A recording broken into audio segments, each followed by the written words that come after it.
Here's your wrestling news for November 1st, 2022.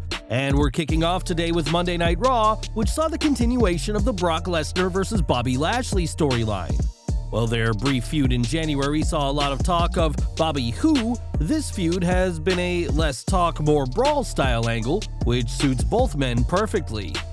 On Raw, the two once again fought in a chaotic segment that had fans in the arena hooked, and even saw a cameo appearance from Triple H, who attempted to break them up. It was the perfect segment to utilize both titans of WWE, and neither man was made to look bad ahead of their head-on collision on Saturday. Typically, WWE will have one person go over in the final confrontation before a match, indicating that it's the other person who will win at the premium live event, but WWE keeping Brock and Lashley on even footing in this feud has made their match all the more exciting. With that said, we predict a Lesnar victory at Crown Jewel, though one that won't come easy, and we wouldn't be surprised to see a rubber match next year at WrestleMania 39. Raw also saw Johnny Gargano drop a bombshell on the show as he explained why Dexter Lumis has been attacking The Miz. In a shocking revelation, Gargano revealed that The Miz had been paying Lumis to stage the attacks as the self-professed A-lister was looking to get sympathy from fans. The original attacks may have been staged, but it was also revealed that when Miz stopped paying Dexter, that is when the very real beatdowns began.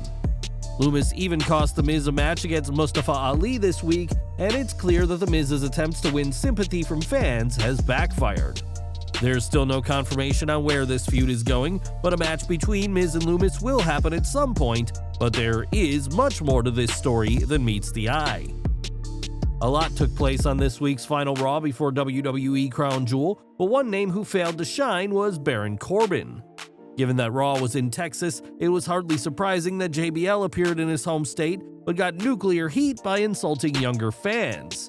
JBL then introduced Corbin, who somehow managed to suck all the heat out of the arena before R-Truth thankfully made the save. JBL is great on WWE TV, but his skills aren't being translated over to Corbin, and the mayor of Jackpot City needs to do better if he wants this pairing to work. In 2019, the Elite, Cody Rhodes, and Tony Khan would form AEW, which has proven to be a smash hit with fans. The idea for AEW came about following the success of 2018's All In pay-per-view, which proved that there was interest in a non-WWE product in the US, but that's not how one person sees it.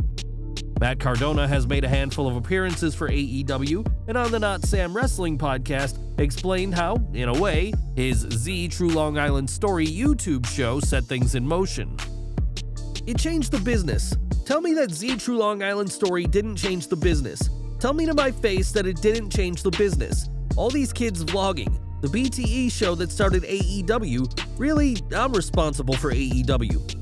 I'll say it right now, without Z True Long Island Story, there would be no BTE, and there would be no let's do that again. This is live, pal. We're live, pal. Without Z True Long Island Story, there would be no BTE, and there would be no AEW. Quote me on that.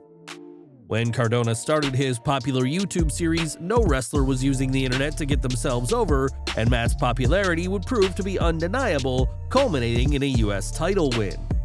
Now wrestlers engaging with fans online is all too common, and there's an argument that being the Elite, and therefore AEW, have Cardona to thank for starting the trend. At NXT Heatwave, Quincy Elliott made his WWE debut by cutting a promo, and the Super Diva has proven to be a force to be reckoned with in the ring. Last weekend, it was rumored that Elliott had been released from WWE, but details were not given as to why, but those rumors are completely false. On Twitter, Elliott called out the lowlifes, saying he's still employed by WWE and that he hopes those spreading the false reports never have friends who lose their source of income. Elliott has not been released, but it has been reported by some that WWE is looking to thin their NXT roster. But for the time being, the Super Diva is a proud NXT superstar. Back to Raw now, as a few weeks ago, Damage Control put Asuka on the shelf with an attack, but now the Empress of Tomorrow is back on TV. In the Raw opener, Bianca Belair and Nikki Cross's match was interrupted by Bayley, Io Sky, and Dakota Kai, and it was the returning Asuka who evened the odds. This would prove to be just the start of a monumental return for Asuka, as she and Alexa Bliss later challenged for the WWE Women's Tag Team titles and were successful in winning the gold.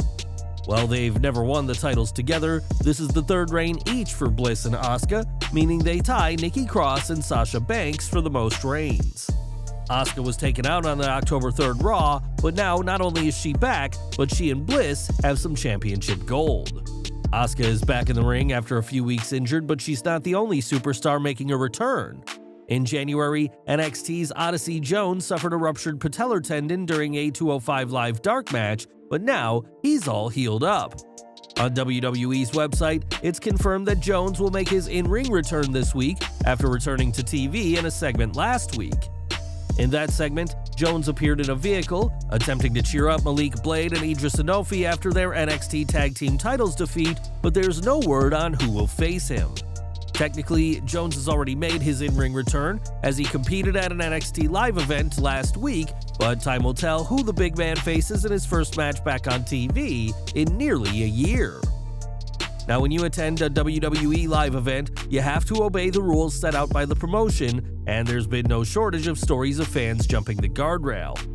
Traditionally, these fans are tackled by security, kicked out of the show, and given a 5-year ban from all WWE Live events, but that's not what happened last weekend. At a WWE Live event in Mexico City, popular YouTuber Fallback decided to jump the barricade, though the spot was seemingly planned. The fans had been chanting Fallback's name, and security made no attempts to restrain him, and he instead had words with the host of WWE Ahora, Quetzali Bulnes. Laughing off the situation, Byron Saxton, who was also in the ring, informed fans it was time for a brief intermission, putting an end to the strange segment. While Fallback was unharmed during his barricade-jumping adventures, those who do jump the barricade without approval learn to regret it immediately, so we'd advise staying on the side of the guardrail you paid to be on.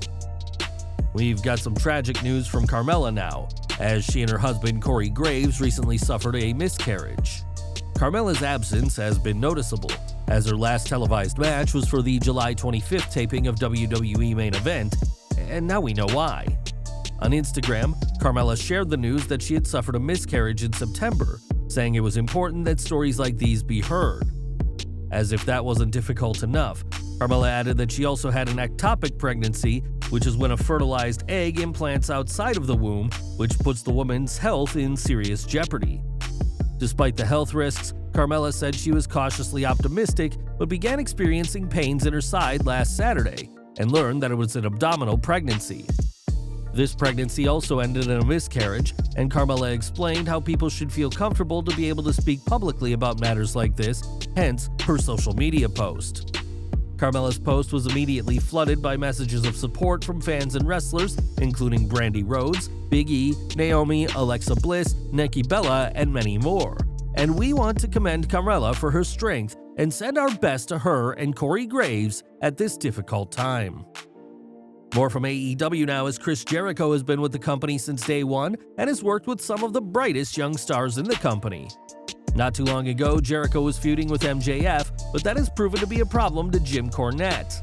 Speaking on his Experience podcast, Cornette recalled Jericho's all-out media scrum comments, where he said MJF could be one of AEW's top babyfaces and blamed Y2J for a possible face turn. Chris Jericho came out of that media deal and said, "Oh, MJF's got to be babyface immediately." Like anybody who's been in a wrestling business for 20 years would know that the exact thing you don't do with a generational talent like MJF is change him up.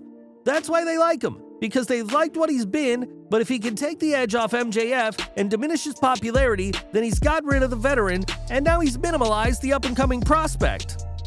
MJF isn't a fully fledged face, but he also is not quite the heel character he was this time last year, and has even said that he hates what he does.